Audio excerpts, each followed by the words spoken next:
श्री काकभूषुंड जी महाराज गरुड़ जी से कहते हैं, गरुड़ जी महाराज मेरा जन्म अयोध्यापुरी में हुआ और मेरा भाव तो बना भगवान शंकर की उपासना का, पर हरि और अन्य देवताओं की निंदा करने लगा।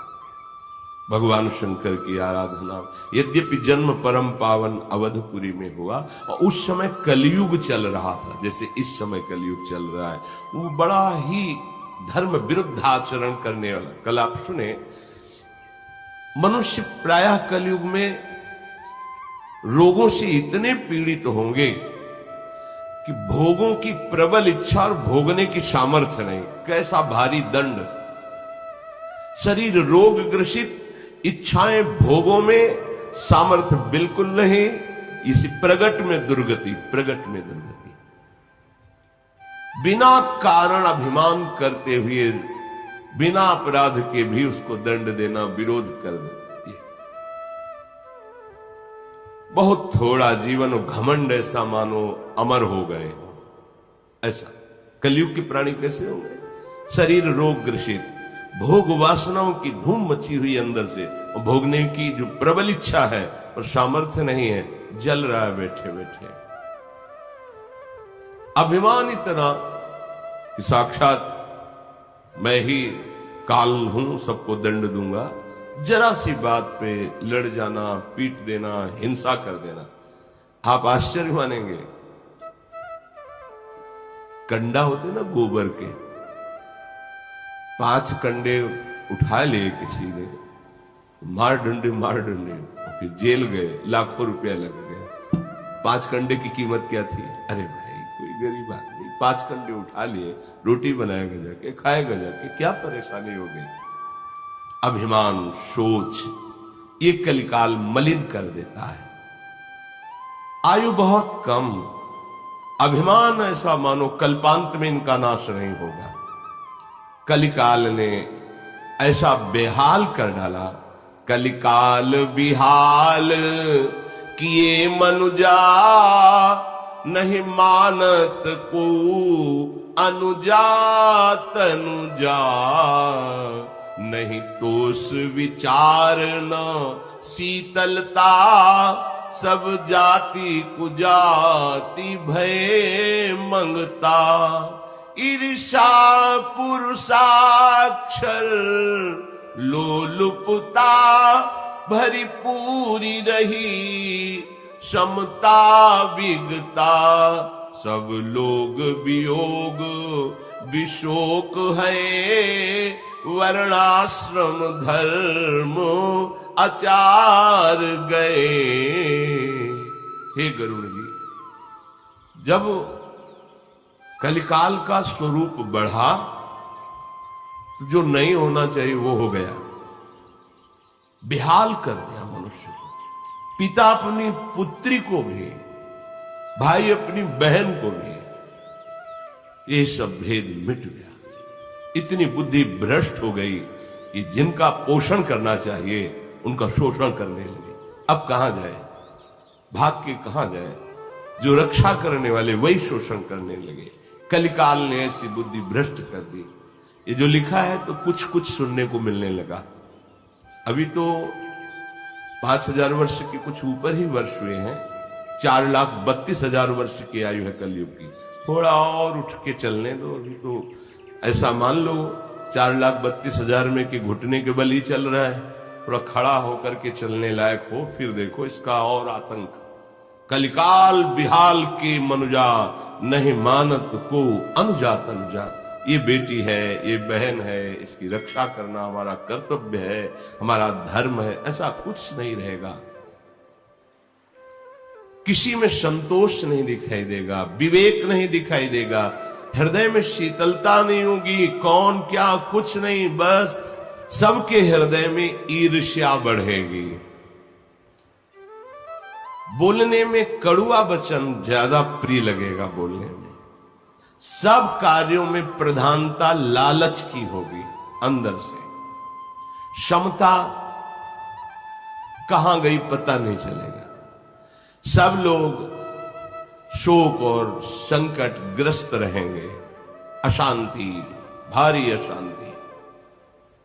वर्णाश्रम धर्म का आचरण नष्ट हो जाएगा। अपने समय की बात जब कलयुग में प्रकट हुई, काकभूषण जी गरुण जी को कह रहे हैं, कोई भी इंद्रियों का दमन नहीं करना चाहेगा। आज ये खाना है, अब विचार तो करो खाने योग्य है कि नहीं।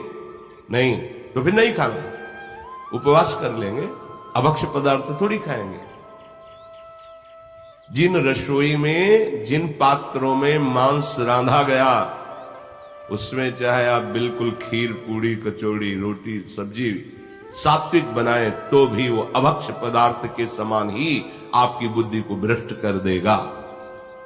चाहे वो रिश्ते नातेदार की रसोई हो, चाहे वो किसी भोजनालय की रसोई हो, जिसमें मांस रांधा गया उस रसोई का अन्न यदि खाओगे तो आपकी बुद्धि भ्रष्ट हो जाएगी।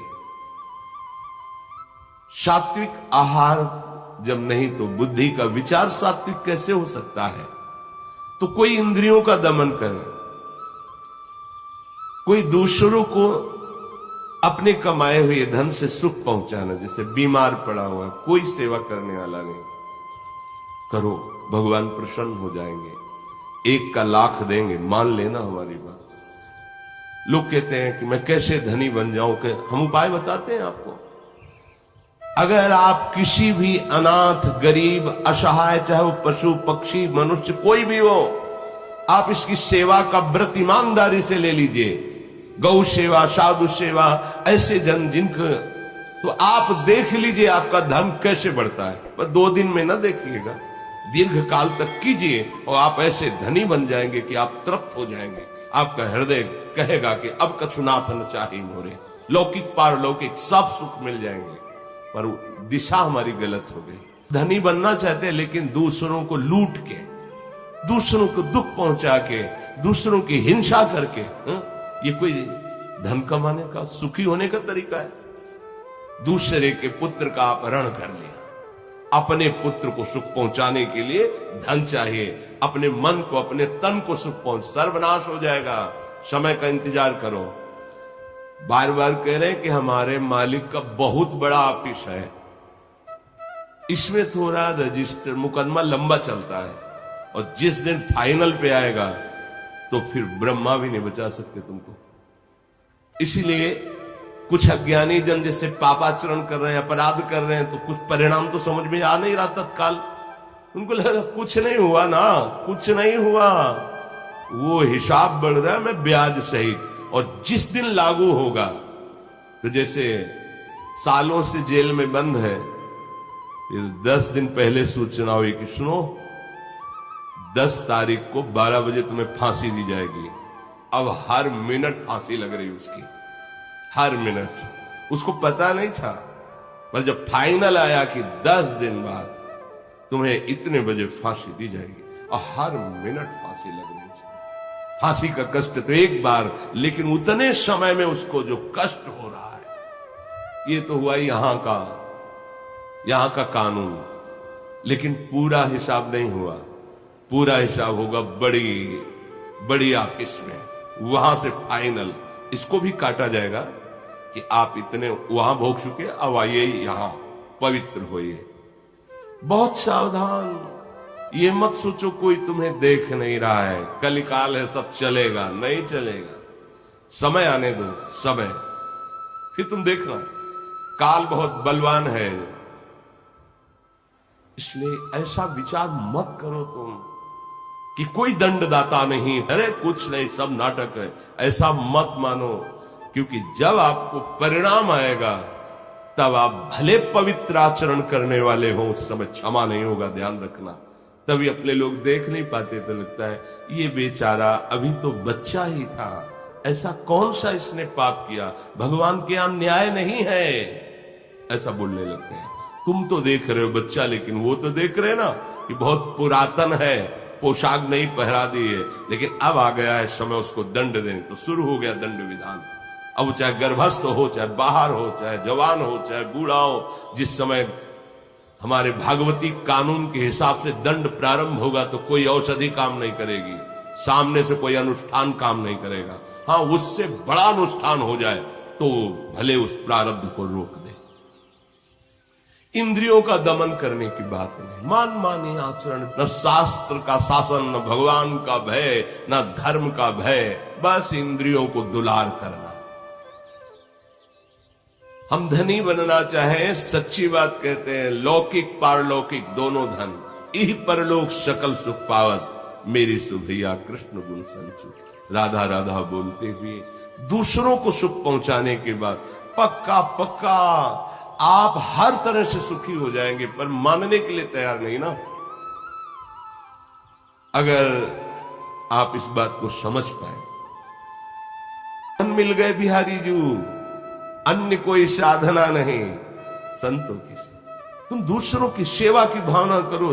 जब अखिल कोटि ब्रह्मांडों का ईश्वर तुम्हारी सेवा के लिए तैयार हो गया तो धन की क्या बात है। पारसमणि मिल जाए तो किलो 2 किलो सोना की क्या हो, तो पहाड़ बना सकते हो सोने का। जब अखिल कोटि ब्रह्मांडों की रचना करने वाला तुम्हारा हो गया तो तुम किस बात से अतृप्त रह सकते हो। सकल सुख पावत मेरी सुभैया कृष्ण, भुगते दे ही न जाचे ही, खुद आनंद लो, दूसरों को आनंद प्रदान करो, मांगना नहीं पड़ेगा। पर वो सोच गलत हो गई। सोच हो गई कि दूसरे को मारकर, दूसरे को लूट कर, दूसरे को कष्ट देकर भाई कभी नहीं सुखी हो सकते। अगर तुमने किसी के आंसू और खून से पैसे कमाए हैं तो तुम्हारा परिवार भी आंसू डालेगा और तुम्हें देखना पड़ेगा वो दिन जो तुमने सोचा भी नहीं है। दैन्य होके चलो, धर्म से चलो, मान लो मेरी बात। खंडहर हो गए बड़े बड़े चक्रवर्ती सम्राटों की, जहां जय जयकार गूंजती थी वहां कबूतर हकते हैं। ये संसार परिवर्तनशील है, तुम केवल आए हो सत्कर्म करने के लिए, भगवत प्राप्ति के लिए, चूक मत करो। कागभूषण जी कहते हैं मूर्खता बढ़ती चली जाएगी कलयुग में, दूसरों को ठगना यही स्वभाव रह जाए। इस कलयुग में प्रायः शरीर पोषण और शरीर संभालना ही साधना रह जाएगी। देख लो कागभूषण जी, जो पराई निंदा करने में सुख मिलेगा वो किसी और साधन में नहीं।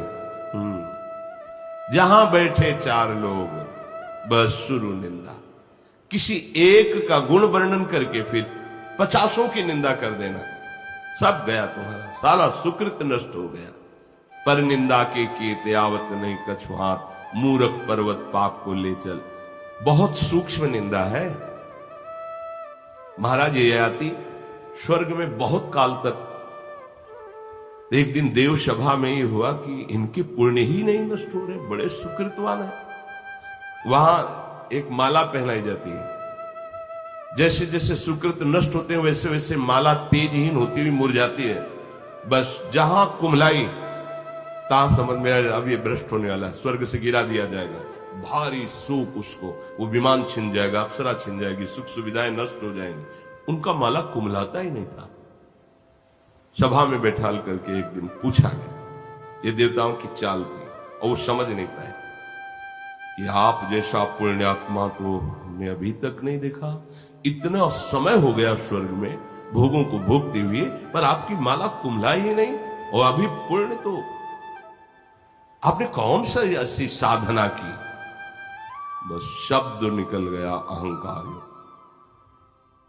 हमने ऐसा दान किया, ऐसा तप किया कि ऐसा कोई नहीं किया होगा। जो ही ये शब्द निकला तो सावधान, पूरे ऋषि मुनियों का अपमान कर दिया, तुम्हारे सारे सुख नष्ट हो गए, इसी समय स्वर्ग से भ्रष्ट हो जाओ। सर के बल गिरने लगे। तो उनका आप देवता परम कृपालु हो, ऐसी कृपा करना कि जहां संत महात्मा हो वहां मुझे गिराना। तथास्तु, ऐसा ही हो। तो महाराज शिव बड़े बड़े महापुरुष वहां विराजमान थे।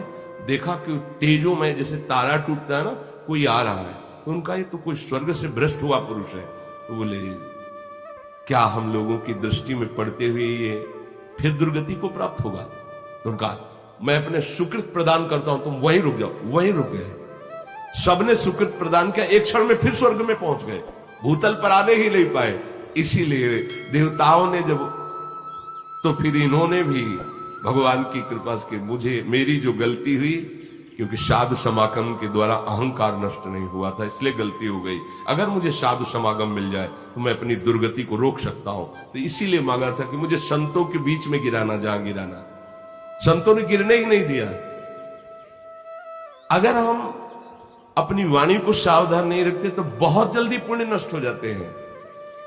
हम अपने ठाकुर जी का ऐसा श्रृंगार करते हैं ना, बड़े बड़े मंदिर है ना, नहीं, मर गए, तुम्हें पता क्या कर दिया? अपनी सारी सेवा का नाश कर दिया तुमने। तुलना करके तुमने अपमान कर दिया सब ठाकुर जनों का, जितने हमारे श्री विग्रह सब का तुमने, अब उसको तुम भर पाओगे? बोले अब सेवा में मन नहीं लगता है, भजन में मन, पता नहीं क्या हो गया। हमने नहीं कोई अपराध, हमने तो कोई अपराध किया नहीं, ये वाणी का अपराध है। बहुत मौन रहो, सावधान रहो, बोलो तो ठाकुर का या संतों का यश बोलो, नाम जप करो, गुण कीर्तन करो, चुप रहो। तब सुख हरिवंश गुण नाम रसना रटत और बहुवचन अति दुख दान। कई साधक हैं ना जानते हुए भारी अपराध कर देते हैं। हाँ, हम अपने गुरु की महिमा गान करेंगे, लेकिन अगर तुलनात्मक शब्द में हम बोल दिए तो हमारे गुरु ही सब रूपों में अखंड मंडलाकारम व्याप्तम चराचरम, ये बात ना जान करके तुमने निंदा कर दी, अपमान कर दिया अपने ही गुरु का। गए आप अपनी निष्ठा से गए, और इनके जैसा नहीं नहीं नहीं, यही सब रूपों में है, इनके जैसा नहीं, यही सब रूपों में है। अगर किसी की भी तुलना, बस गए आप, समझो, इस बात को पकड़ लो। प्रार्थना है, वाणी को बहुत होश में, कहीं किसी से तुलना करके किसी को निम्न नीच या ऐसा साबित कर दिया तो आपकी अपने इष्ट और गुरु से निष्ठा टूट जाएगी। देख लेना, कहीं भी अपराध करो, दोष आपके गुरु पर जाएगा। बहुत होश में, ये परमार्थ है। यहां ना चाहते हुए भी अपराध बन जाता है। कैसे? ऐसे वाणी से। यहां तो ऐसा तो विश्व में कहीं नहीं, तुम क्या जानो कितने हृदयों में विश्व में क्या हो रहा है। भगवान को कितने प्यार करने वाले महात्मा है, ऐसे ऐसे महात्मा भगवान अधीन हुए सेवा में लगे। कोई जान पाया? ठाकुर जी वर्षों सेवा में रहे एकनाथ जी के शिखंडिया के रूप में। जब भगवान ने जनाया तब जान पाया ना एकनाथ जी जान पाए, ना कोई जान पाया। ऐसे ऐसे महापुरुष जिनकी सेवा में भगवान लगे हुए हैं, रूप बदल करके। अपने लोग एक शब्द में महाराज के सब संतों की निंदा कर देते हैं, ऐसे नहीं। बहुत सावधान, बहुत सावधान।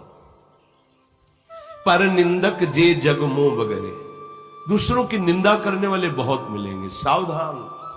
उपासक समझकर मित्रता करे, समझकर वार्ता करे, नहीं तो आप करोगे नहीं, सुनोगे तो आप खाली हो जाओगे। सुनने वाले को और गान करने वाले को दोनों को बराबर फल मिलता है। भागवतिक सद्गुण या निंदा, आपराधिक बातें करोगे सुनोगे तो दोनों की एक ही गति होगी, भागवतिक बातें करोगे सुनोगे तो दोनों की एक ही गति होगी। अगर वो मंगल गति को प्राप्त हो रहा कथन करने वाला, तो सुनने वाला भी उसी गति को प्राप्त होगा। ऐसे ही यदि हम पर निंदा पाप वाली बातें कर रहे हैं तो सुनने वाला जो सुन रहा है, यदि कान में उंगली डाल के नाम उच्चारण करने लगे तो बच जाएगा। मानो जैसे निंदा हो रही किसी की, आप राधा राधा राधा राधा राधा, हम सुन ही नहीं रहे, बच गए। और उस सभा से अलग हो जाना चाहिए जहां संत शंभु श्री पद अपवादा, कहीं सुनी तहां सुमर्यादा। हट जाना चाहिए सभा से, मर्यादा है। नहीं नहीं लगे पाप गौ घात समाना, हरिहर निंदा सुने जे काना, लगे पाप गौ हत्यारा। जो दुर्गति को प्राप्त होता है प्रभु और प्रभु के भक्त जनों की निंदा सुनने वाले और करने वाले को, दोनों को ऐसा। बहुत सावधान। कलयुग में प्रायः लोग ऐसे ही मिलेंगे जो दूसरों की निंदा करने वाले हो।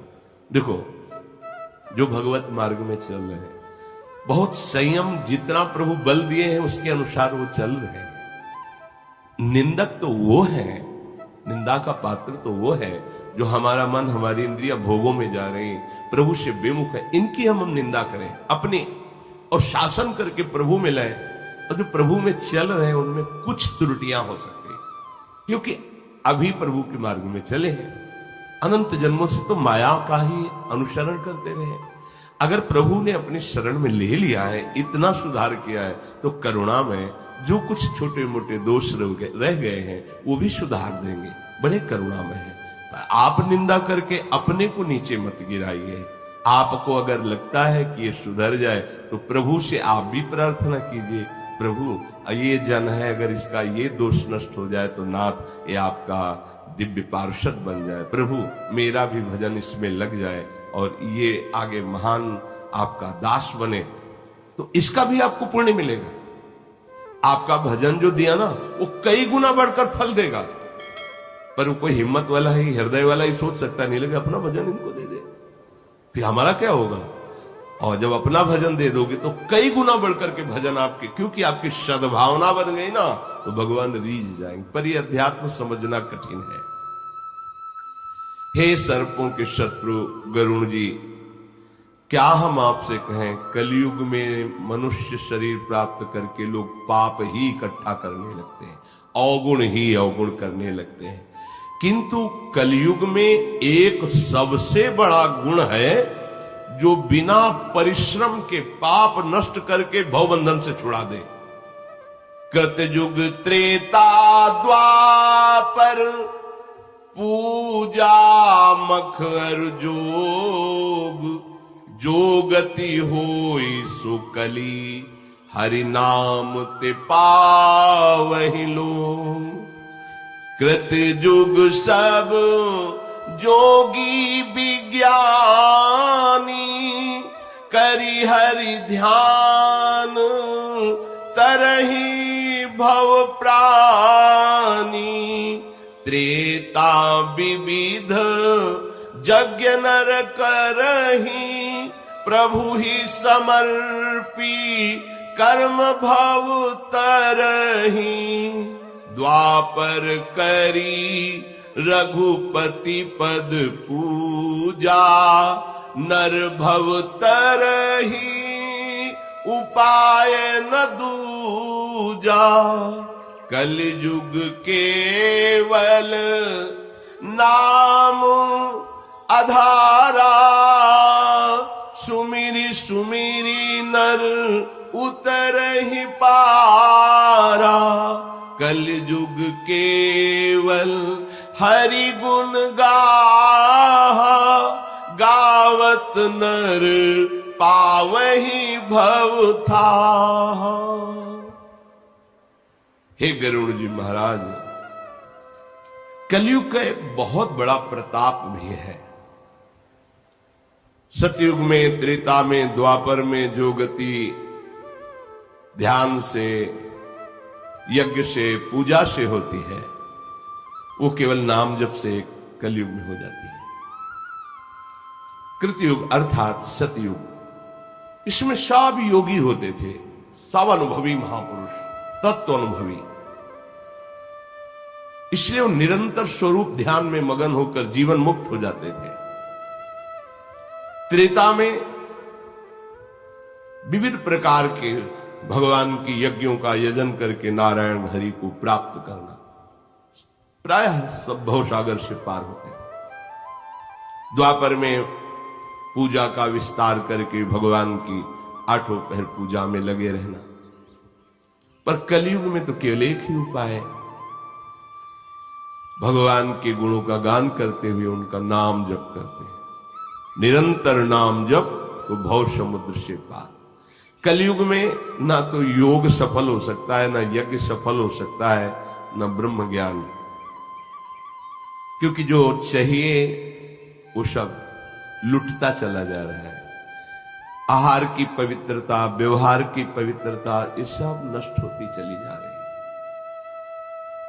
अगर शरीर को साधन में लगाना है तो थोड़ा स्वस्थता भी चाहिए, आहार पवित्रता भी चाहिए। अब high blood pressure, low blood pressure, sugar इतनी, ये अब उसको चाहिए, दवाइयां चाहिए। दवाइयां खाएगा तो योग कितना कर पाएगा? क्या योग, क्या उससे साधन बनेगा?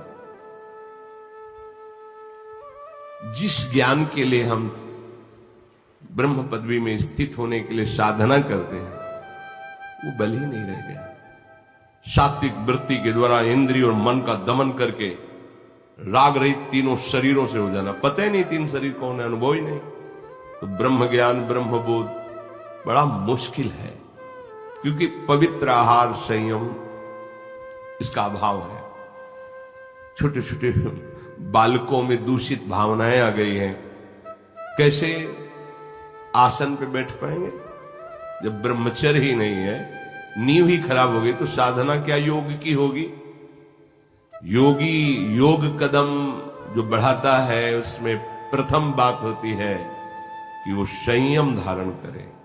एक जगह हमने पढ़ा था कि जो योग साधना बिना गुरु के आदेश के, बिना गुरु की दृष्टि में रहे प्रारंभ करेगा तो रोगी हो जाएगा। योग कोई साधारण बात नहीं।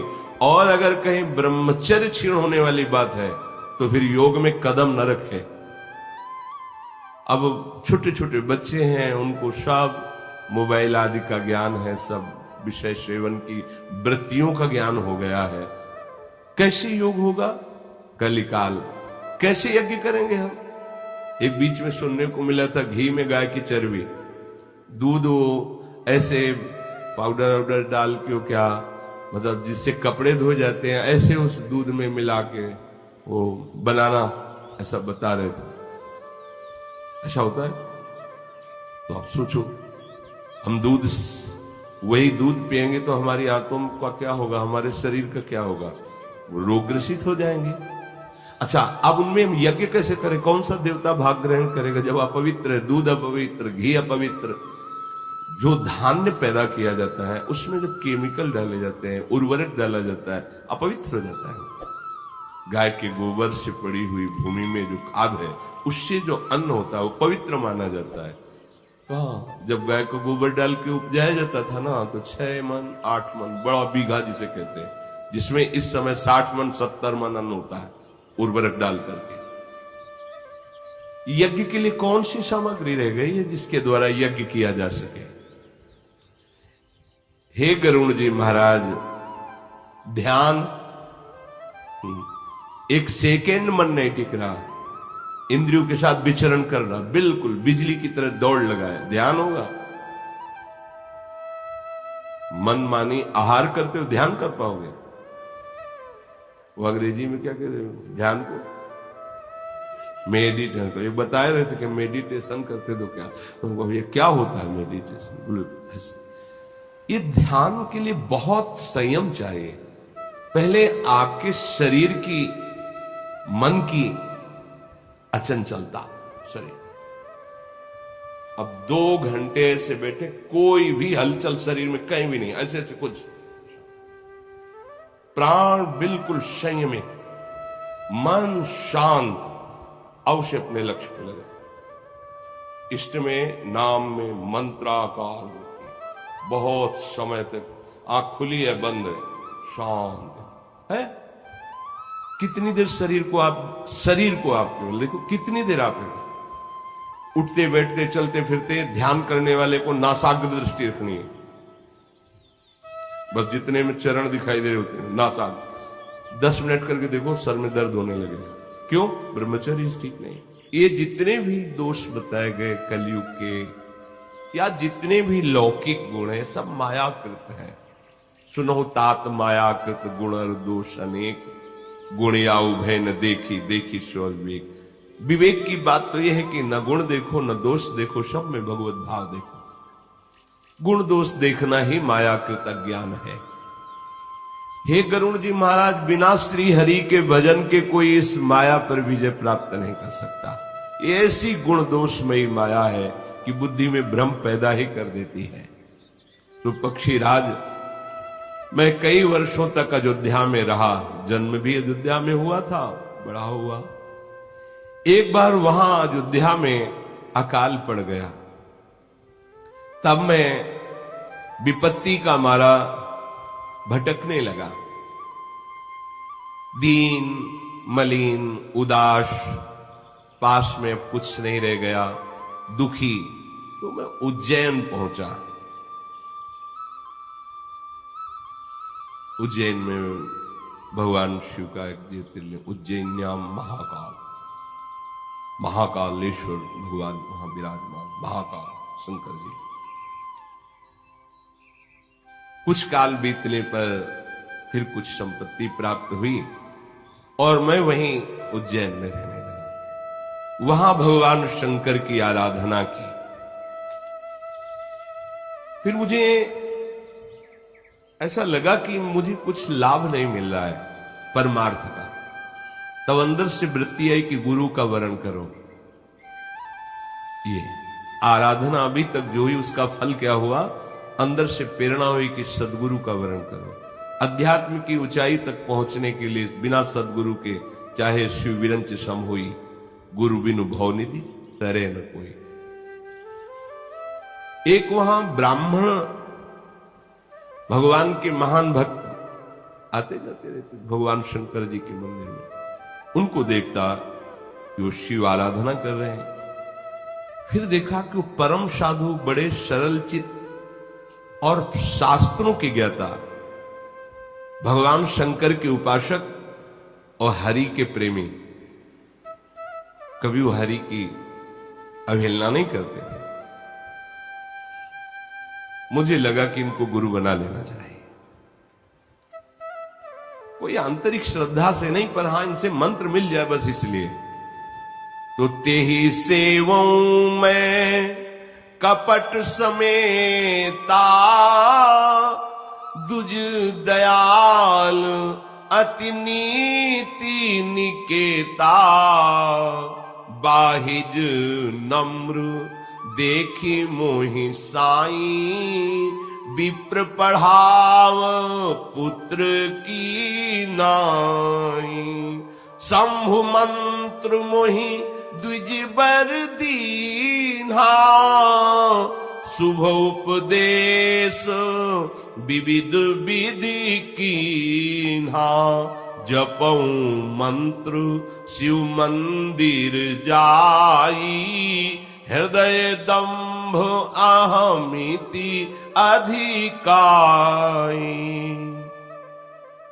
मैं उनकी सेवा करता पर श्रद्धा नहीं, कपट पूर्वक। कपट बस मंत्र मिल जाए बस दूरी हट जाऊंगा। कोई मेरे परब्रह्म है, मेरे गुरुदेव है, मेरे प्राण प्रीतम, ऐसा नहीं। बस वो रीझ जाए और मंत्र दे दें बस भाग लो, क्योंकि मंत्र ले लेंगे तो भगवत प्राप्ति हो जाएगी। और वो तो बड़े दयालु, बड़े सरल चित्त, शास्त्रज्ञ और बाहिज नम्र। बाहर से मैं पूरी उनकी अधीनता दिखाता, नम्रता, बार बार प्रणाम नमस्कार। वो मुझे बहुत प्यार करने लगे, सरल चित्त, मुझे पुत्र की भांति दुलार करने लगे। और उन्होंने कृपा करके मुझे भगवान शिव का मंत्र प्रदान किया और बहुत दुलार करके उपदेश किया, परमार्थ में ऐसे चला जाता है, ऐसे चला जाता है। अब मैं भगवान शंकर के मंदिर में जाकर के गुरु प्रदत्त मंत्र जपता, पर गुरु से कपट होने के कारण हृदय में दंभ और अहंकार बढ़ने लगा। मैं खलमल संकुलमती, नीच जाति बस मोह, हरिजन दुज देखे जरऊं, करऊं विष्णु कर द्रोह। स्वयं अपनी स्मृति से पूर्व की जन्म की बात कह रहे कि गुरुजी ने समझाया हमको कि हरिहर में कोई भेद नहीं है, ये भगवान की लीला कर रहे हैं, एक ही है। दुष्ट बुद्धि का, नीच स्वभाव का, मलिन बुद्धि वाला, जहां किसी वैष्णव को देखता उसकी अवहेलना, अपमान, निंदा करना स्वभाव बन गया था। और भगवान श्री हरि की अगर कोई बड़ाई कर दे तो मेरा हृदय जल जाता था, मैं द्रोह करता। पर भगवान शंकर से बहुत प्यार करता। कागभूषण गुरु जी मेरे आचरण देखकर बहुत दुखी होते, क्लेशित हो जाते, फिर बैठालते, मुझे समझाते, देखो तुम समझ नहीं रहे, तुम अपना अमंगल कर रहे हो। गुरु नित मोहि प्रबोध, दुखित देखि आचरण मम, मोहि उपजय अति क्रोध, दंभी नीति की भावई। गुरुदेव पास बैठा, सुनो बैठ, ये जो तुम वैष्णव जनों का अपमान करते हो, हरि की निंदा करते हो, देवताओं की निंदा करते हो, ये ठीक है, तुम्हारा पतन हो जाएगा। मुझे भली बात समझाते, उल्टे मुझे क्रोध आता। दंभी को सतमार्ग की सच्चाई अच्छी नहीं लगती। ऐसे ही मेरी स्थिति थी, मुझे कुछ अच्छा नहीं लगता। एक बार गुरु लीन बोलाई, मोहिनीति बहु भांति सिखाई। गुरुदेव ने बुलाया, बड़े आनंद में थे। जब संत अपनी तरफ से बात करने लगे तो इधर उधर देखना बंद करके सीधे अमृत पान करो। वो कोई अपनी अनुभूति तुम्हारे अंदर डालना चाहते हैं श्रवणेंद्री के द्वारा। चुपचाप एकाग्र, कई बार देखा जाता है आए हैं बात करने, इधर इधर, बस खत्म खेल। एक दृष्टि में जहां देखा गया कि अधिकारी नहीं, बात बदल गई, जो बताना चाहते थे खत्म। एकदम चातक की भांति उनके मुखारविंद की तरफ दैन, एकदम चाहे नगाड़ा बजे उधर दृष्टि नहीं जानी चाहिए, एकदम जी जी ऐसे। पर वो जब वो पिपाशा नहीं होती तो बात नहीं देखा। बात करते हैं आकर अध्यात्म की ऊंचाई का प्रश्न, और स्थिति एक क्षण भी एक जगह टिकने की नहीं है। न नेत्र टिक रहे हैं, न मन टिक रहा है, बार बार। तो क्या अध्यात्म। गुरु नित मुझे दुलार तो करते थे, पर एक दिन बहुत प्यार से बुलाया और बैठाल कर कहा, बेटा तू मेरी बात समझ जा। शिव सेवा कर फल सुत सोई, अविरल भगति राम पद होई। राम ही भजहि तात शिव धाता, नर पावर के केतिक बाता। जासु चरण अज शिव अनुरागी, तासु द्रोह सुख चहसी अभागी। बहुत दुलार करते हुए कहा कि मैं तुम्हें परमार्थ की सूक्ष्मता का वर्णन कर रहा हूं। भगवान शंकर की आराधना का फल है कि भगवान श्री हरि के चरणों में अगाध प्रेम प्राप्त हो जाए। जब भगवान शिव किसी पर प्रसन्न होते हैं तो श्यामा श्याम की भक्ति प्रदान करते हैं। भगवान श्री हरि के जो और भी अवतार है, भगवान शिव की कृपा के बिना जा पर कृपा न करहि पुरारी, शो न पाओ मुनि भगति हमारी। शिव सेवा का ये फल प्रकट होता है कि भगवान श्री हरि के चरणों की प्रेम लक्षणा भक्ति हृदय में जागृत होती है।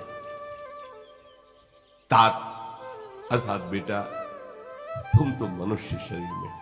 भगवान ब्रह्मा जी बड़े बड़े लोकपाल जिनकी चरण रज पाने की लालसा करते हैं, तुम उन प्रभु से द्रोह करने की बात सोचते हो। अरे अभागे, भगवान शिव जिनके चरण धोवन गंगा जी को माथे पे धारण किए हुए हैं, तू उन श्री हरि से द्रोह करता।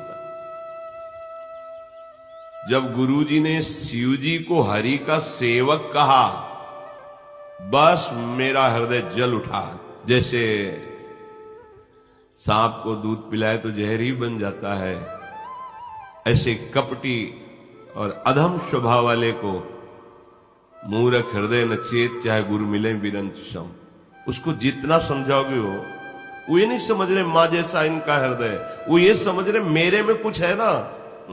तेरे में हाँ है, तो तेरे में मेरे प्रभु विराजमान है, तू यही जान जा, बस इसीलिए तेरे को प्यार करता है। वो देहाभिमानी जीव नहीं समझ पाता। हे गरुड़ जी महाराज, बड़ी मेरी दुर्दशा थी हृदय की। मैंने ऐसे कृपालु गुरुदेव से अभिमान किया, कुटिलता, दुर्भाग्य। तो देखो मैं अपने गुरुजी से द्रोह करने लगा। गुरुद्रोही सबसे बड़ा पाप। वैष्णव द्रोह, चराचर का द्रोह, ये सब बड़े पापों के अंतर्गत है। जो नर होए चराचर द्रोही, वैष्णव द्रोही, और सबके ऊपर लिखा है गुरुद्रोही न। ये गुरु तेन बचन मानत गुरुद्रोही, निस्दिन करता अपनो भायो, तो इत व्यवहार न उत परमारथ, कहीं तुझे चैन नहीं मिल सकता। गुरुद्रोही को न इस लोक में चैन मिलता है, न परलोक में चैन मिलता है। वो अत्यंत दयालु थे। मेरे द्रोह करने पर भी न प्रणाम न नमस्कार, रुक जाते, सुनो ऐसा ठीक नहीं है, आप अपने को संभाल लीजिए, सुधार लीजिए। वो उत्तम ज्ञान की शिक्षा देते, पर मैं नीच, अब वो बात सोच करके ना हो रही कि ऐसे कृपालु गुरुदेव श्री में उनकी अवमानना करता, उनका अपमान करता। नीच स्वभाव का यही होता है कि जिससे बड़ाई पाता है पहले उसी को मारता है, फिर ऊपर अपने को प्रकाशित करना चाहता है। भाई सुनिए, आग से उत्पन्न हुआ धुआं मेघ की पदवी पाकर उसी अग्नि को बुझा देता है। धूल रास्ते में निरादर से पड़ी रहती है, सदा सब राह चलने वालों के चरणों की ठोकर सहती है, पर जब पवन उसको संग देता है, ऊंचा उठाता है, तो सबसे पहले पवन को ही वो गंदा कर देती है। पक्षीराज गरुण जी, मैं बहुत अधम नीच अपने गुरु का अपमान करने लगा, और मैं समझता था कि मैं बहुत बुद्धिमान हूं, और भगवान शंकर हम पर बड़ी कृपा कर रहे हैं, क्योंकि मैं केवल उनका पक्ष लेता, न गुरु न इष्ट, वो हरि देवता किसी का, बस भगवान शंकर। दुष्ट हृदय, कपटी, कुटिलता से भरा, पर फिर भी गुरुजी मेरे से प्यार करते। ये बच्चा है, कैसा भी हो अपना ही है, क्योंकि गुरु और इष्ट में भेद नहीं। जैसे कल कह रहे थे, विमुख भये निमिषहु न अकृपा, जब चिते तब ऐसे, उनका तो स्वभाव ही ऐसा है। जब वो फिर मुझसे उस स्थिति में भी प्यार भरी बात करते, मेरा हृदय जल जाता। एक बार हर मंदिर, भगवान शंकर के मंदिर में बैठे हुए उनका जप कर रहा था मैं। एक बार हर मंदिर जपत रह्यो शिव नाम, गुरु आयो अभिमान ते, उठी नहीं कीन प्रणाम। हद हो गई, मलिनता की हद हो गई। एक बार मैं भगवान शंकर के मंदिर में बैठा ही गुरु प्रदत्त मंत्र जप रहा था। देखो क्यों मंत्र भी जप चल रहा है, क्योंकि गुरुजी क्रोध नहीं माने, गुरुजी ऋष नहीं माने, इसलिए मंत्र चल रहा है। कितने कृपालु है। मैंने देखा कि गुरुजी आ रहे हैं, न मैं उठकर खड़ा हुआ न उनको प्रणाम किया, मंत्र जप रहा। वो देखकर मुस्कुरा दिए। गजब की, इनकी गजब की द्रोह वृत्ति और उनकी गजब की क्षमा वृत्ति, महामहिम। मुस्कुरा दिया, कोई बात, बैठो। सो दयालु नहीं कहो कछु, उर न रोष लवलेश, अति अग गुरु अपमानता, सही नहीं सके महेश। गुरु तो मुस्कुरा दिए, लेकिन इष्ट जिनका मंत्र जप कर रहे थे, ये गुरु का अपमान देखकर वो सह नहीं पाए। महादेव काल के भी महाकाल वाणी प्रकट हुई उसी मंदिर में। हे अभागी मूर्ख नीच,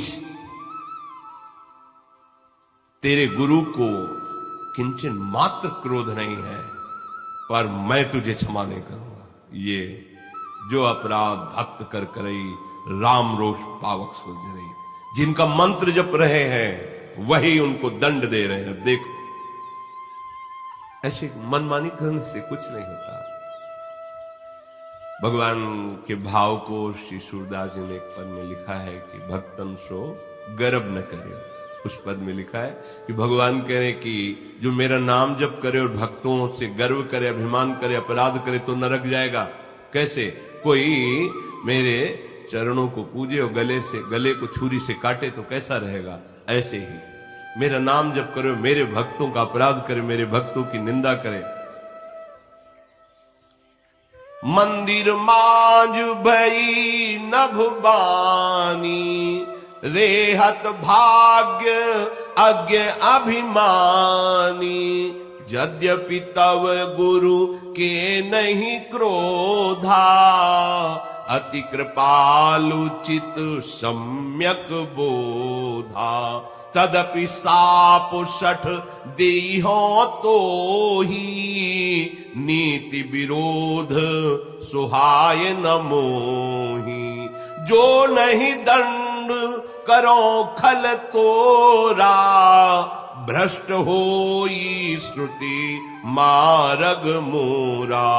जे सठ गुरु सन ईर्षा करही, रो रो नरक कोटि जुग परही।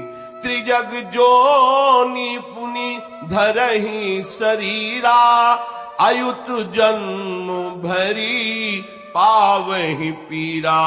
बैठी रहसी अजगर इउ पापी, सर्प होहि खल मलमति व्यापी। महाबिटप कोटर महु जाई, रहु अधमाधम अधगति पाई। हाहाकार कीन गुरु, धन्य है। दारुण सुन शिव साप, कंपित मोहि बिलो की अति उपजाउर परिताप। करि दंडवत सप्रेम गुरु, शिव सन्मुख कर जोरी। विनय करत गद गद स्वर, समुझि घोर गति मोर। मंदिर में आकाशवाणी हुई, अरे हतभाग मूर्ख अभिमानी नीच, तेरे गुरुदेव को तेरे पर क्रोध नहीं आया, क्योंकि वो अत्यंत कृपालु चित्त है और उन्हें सम्यक तत्व का बोध है, इसलिए उन्हें क्रोध नहीं आया। पर मूर्ख, मैं तुझे दंड दूंगा, तुझे शाप दूंगा, क्योंकि तूने धर्म का विरोध, नीति का विरोध किया। गुरुदेव आए, उठ के खड़ा नहीं हुआ, प्रणाम नहीं किया। अरे दुष्ट, मैं तुझे दंड ना दूं तो मेरा वेद मार्ग ही भ्रष्ट हो जाएगा। जो मूर्ख शिष्य गुरु से ईर्ष्या करता है, वो करोड़ों युगों तक रौरो नरक में पड़ता है और वहां से फिर निकालकर तिर्यक योनियों में भेजा जाता है।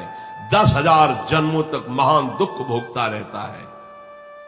अरे पापी, जिन गुरु ने तुम्हें मंत्र दिया, तुम्हें उपदेश दिया, तू अजगर की भांति बैठा रहा, उठकर खड़ा होकर सम्मान नहीं किया, प्रणाम नहीं किया। अरे दुष्ट, तेरी बुद्धि महान पाप से ढक गई है, जा तो सर्प योनि को प्राप्त हो। अधम से भी अधम अधोगति को प्राप्त हो और ऐसी जगह रह जहां खोड़र, सुने स्थानों में, वृक्ष की खोड़र में